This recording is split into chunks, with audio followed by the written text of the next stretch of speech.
An 18-year-old boy has been sentenced to 16 years of jail after pleading guilty to culpable homicide. In July 2021, he killed his 13-year-old schoolmate with an axe at River Valley High School. The judgment found that while he had suffered from a mental disorder at the time of the offence, his culpability remained high, as he exhibited a chilling degree of premeditation and planning. Lauren Ong with this report. There was a sense of somberness in the courtroom as about a dozen of the offender's family members watched on. The offender had a neutral expression as his sentence was read. Early in the day, the prosecution had laid out the facts to show that even while he had been suffering from a mental disorder, his actions had shown planning and premeditation. But additional information was released in court. They will not be described in detail due to sensitivities. He purchased weapons 3 months before the act, including 2 axes and a knife. At one point, he sent them for sharpening. On the day, he hid an axe and a knife in the school toilet and waited for a random victim. He had planned to be shot by the police as a means of suicide. The prosecution had sought 12 to 16 years of jail, but the defense asked for 5. Calling the case one without precedent, the judge said that while the offender suffered from a mental disorder, his culpability remained high. He had known what he was doing was morally wrong and illegal. What he did was serious and heinous, and retribution must prevail. Lawyers for the offender called the sentence crushing, saying they will be filing an appeal. At the start of the proceedings, the court lifted the gag order of the victim at the request of his parents, naming him Ethan Han Zheng Kai. In a letter to the media, Han's parents said they wanted to encourage everyone to remember him fondly for his goodness, his kind heart, and his peace-loving nature, and to remember that he will want them to be happy. Anyone who needs someone to talk to may reach out to these organizations via their helplines. And for more, we're joined by Dr. Annabelle Chow, clinical psychologist at Annabelle Psychology and Multidisciplinary Allied Health Practice, Annabelle Kids. Well, thanks for joining us, Dr. Chow. Now, this case, it has been mentioned in the psychologist's report that he was depressed, and he also found material online that in a way fed his depression and gave him an outlet, what he believed an outlet for his depression. What are some of the effects on children when they watch violent content online? I think there are a few effects. One would be the sense of anxiety, that can increase arousal and discomfort when we are exposed to violent content, because we will believe that the world is a dangerous place. But the long-term consequence of that can be twofold, one of which can be something we call social learning. So with social learning, it's the principle where we learn by imitation and we learn by observing other people instead of through our own experiences. So if we actually are exposed to a lot of violent content, then we might mimic what we see. The second thing that might arise from that would be this thing called desensitization. So that would mean that, when we're exposed to emotional content, when we're exposed to content that actually evokes a lot of emotional response in us, over time, that would habituate how we naturally would feel towards that. So for example, if I'm watching a lot of violent or aggressive content, over time I would likely feel less anxious and sometimes may even end up enjoying it.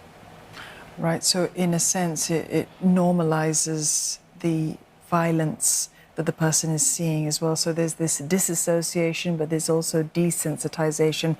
How can we sort of spot the signs of this kind of distress in an individual who's been exposed to this type of damage? Yeah, I think there are different types of categories we can look into. So firstly, behaviorally, you might observe that this person or the child or adolescent might start to withdraw himself or herself from social settings.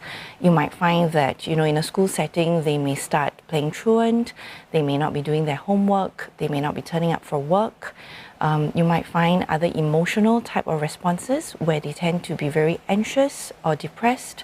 They can get really teary, or they can get easily startled.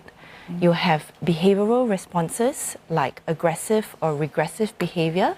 You'll find that they may be a little bit more irritable and they can get a bit more violent towards their siblings or their friends, and you get reports from school or their friends, and from home you can start to observe those behaviors.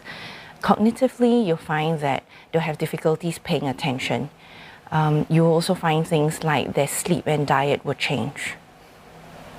All right, parents may notice these distress signals in a child, but before we even get there, say they want to somehow contain or regulate the child's exposure to content like this, and actually you can't, because once he or she has a phone, he or she has friends, you can't really do that. Is there any way for a parent to somehow allow it and yet educate the child enough so the child knows it's there but doesn't react in the way that you have suggested?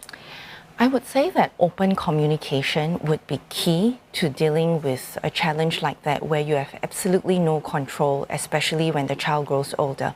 You're right, when the child has a phone, the parental limits and the control that you exert would stop at a certain point.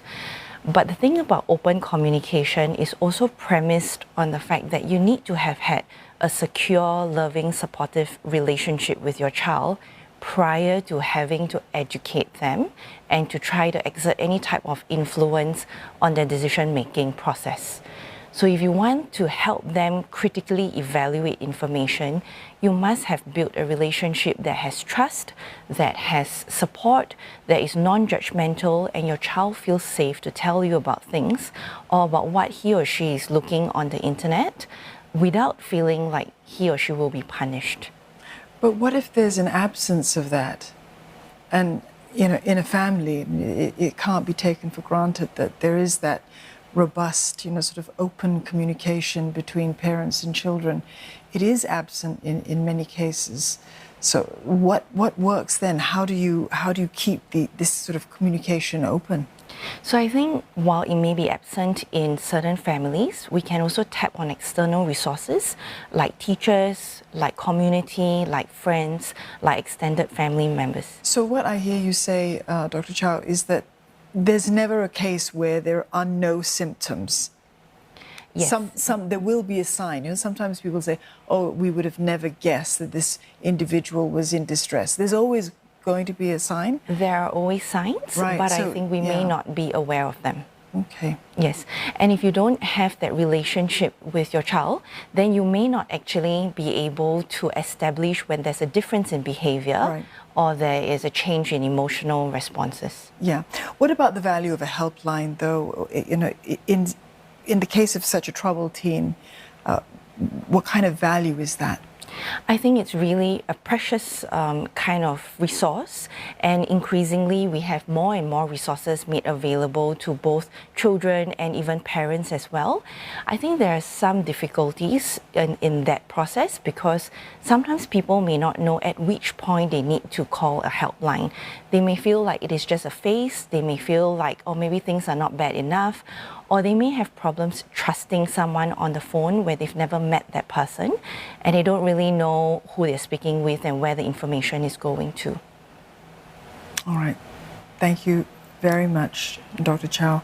Annabelle Chow, yeah, clinical psychologist at Annabelle Psychology, and thanks so much for coming this evening. Thank you.